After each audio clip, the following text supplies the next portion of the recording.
काली डायन। यह कहानी एक डायन की है। काली डायन इस कहानी का नाम है। दोस्तों, मैंने यह कहानी बनाकर नहीं लिखी है। यह कहानी एक सचमुच की घटना है जो कि मैंने अपनी दादी से सुनी है और बहुत पुरानी है। कुछ लोगों का मानना है कि भूतों का कोई अस्तित्व नहीं होता है। आप लोग जानते हैं भगवान का अस्तित्व होता है, तो भूतों का क्यों नहीं। सभी ने रामायण महाभारत जैसे ग्रंथों में पढ़ा या किसी सुना होगा कि भगवान जब इस धरती पर थे तब भी भूत पिशाच हुआ करते थे।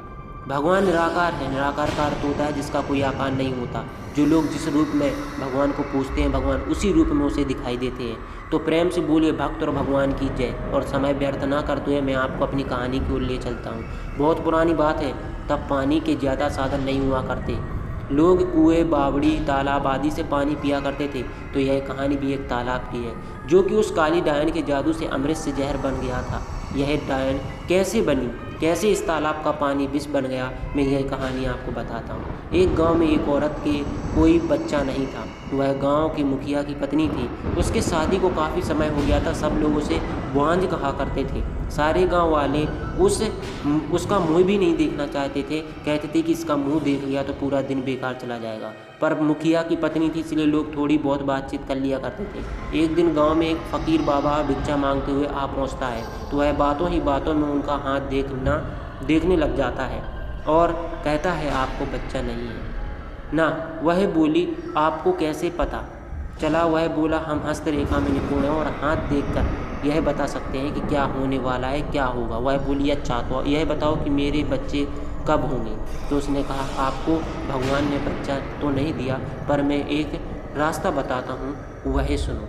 अमावस्या की रात को किसी एक ऐसे लड़के की बलि पीपल के पेड़ के नीचे दो जो अपने माँ बाप के इकलौता पुत्र हो, और उसके खून से अपने बाल धोना।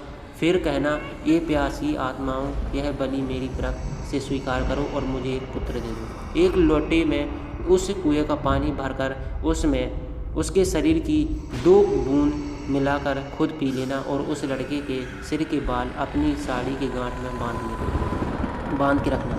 तो मैं अवश्य एक पुत्र पैदा होगा। इतना कहकर वह वहाँ से भिक्षा लेकर चला गया। उस दिन के ठीक 3 दिन बाद अमावस्या की रात थी। उस औरत ने वही किया जो उस बाबा ने बताया था। उसने अपने देवरानी के लड़के की बलि दे दी और खून की 2 बूंदें पानी में मिलाकर खुद पी लिया और उस सिर के कुछ बाल को काटकर अपनी गांठ में बांध दिया। औरत बिना पीछे मुड़े अपने घर आ गई। सुबह गांव वालों को पता चला कि मुखिया के भाई के बेटे को किसी ने मार के वहाँ फेंक रखा है। जब यह बात मुखिया और उसके भाई ने सुनी तो वह नंगे पैर दौड़ पड़े। धीरे धीरे सारा गांव इकट्ठा हो गया। उस लड़के की माँ का रो रो कर बुरा हाल हो गया था। तब किसी व्यक्ति ने हिम्मत जुटाकर उस सिर को धड़ से जोड़ा और उसे नदी में बहाने की सलाह दी। वैसे ही किया होगा, लोगों ने उस लाश को पानी में बहा दिया। सब लोग यही कह रहे थे, किसने किया, यह सब कैसे हुआ।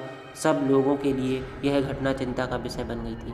जब मुखिया घर पहुंचा तो क्या देखता है कि उसकी पत्नी तो पकवान बना रही थी। वह बड़ी खुश नज़र आ रही थी। मुखिया ने क्रोध में कहा, क्या कहा, तुम्हें इस बात का बिल्कुल भी दुख नहीं है कि हमारे भाई का बेटा मर गया है। वह पहले ऐसी नज़रों से देखी जैसे उसे मार ही डालेगी। फिर कहने लगी, लड़का उसका मरा है, मेरा नहीं, मैं क्यों शोक मनाऊं। और हंसने लगी और कहने लगी, तुम पागल हो, तुम्हें तो खुश होना चाहिए कि अब तुम्हारे भी एक पुत्र आने वाला है और यह जानकर और खुशी होगी कि वह इस जायदाद का अकेला वारिस होगा।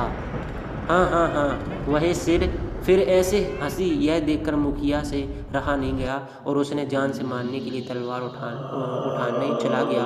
वह अंदर तलवार ढूंढ रहा था पर तलवार नहीं मिली। जब वह पत्नी के भेद के पास पहुंचा तो क्या देखता है कि सारे कपड़े खून से लथपथ हैं और तलवार भी वही पड़ी है और उस पर खून लगा है। वह यह सब देखते ही समझ गया कि यह सब इसने पुत्र प्राप्ति के लिए बलि दी है। उसने उसे मारने का विचार बनाया कि अभी मैं इसको मार दूंगा तो सब लोग मुझे गलत समझेंगे, और वह वहाँ से चला गया। उस दिन से गांव में ऐसी घटना होने लगी। किसी की भैंस मर गई, किसी ने उसे मार डाला और उसके शरीर के अंग इधर उधर फैले पड़ोस पड़े, जैसे कि किसी ने उसे नोच नोच कर खाया हो। तो किसी दिन किसी का कुत्ता, किसी का बछड़ा, तो किसी की बकरी मर गई, और उसी तरीके से वह मर रही थी जिस तरीके भैंस को किसी ने मारा था। ऐसी घटना से सारा गांव परेशान था। किसी को यह समझ नहीं आ रहा था कि आखिर हो क्या रहा है। एक दिन की बात है, मुखिया रात को अपने गेट के पास सोया हुआ था।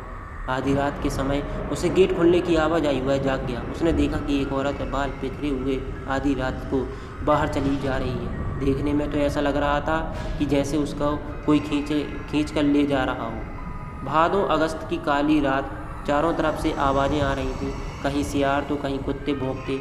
ऐसा लग रहा था उसे कि जैसे यह रात जाने क्या क़यामत ढाएगी। अचानक उसे एक गाय के बछड़े के रंभाने की आवाज़ आई। वह समझ गया, हो ना हो यही सारे गांव की बर्बादी का कारण है। मुखिया के दिमाग में एक आइडिया आया कि क्यों ना मैं चलकर देखूं कि यह कहाँ जाती है। वह उठकर चल दिया। उसने आगे चल के क्या देखा कि पड़ोसी की गाय का बछड़ा का कटा हुआ मूंड पड़ा है और उसके धड़ को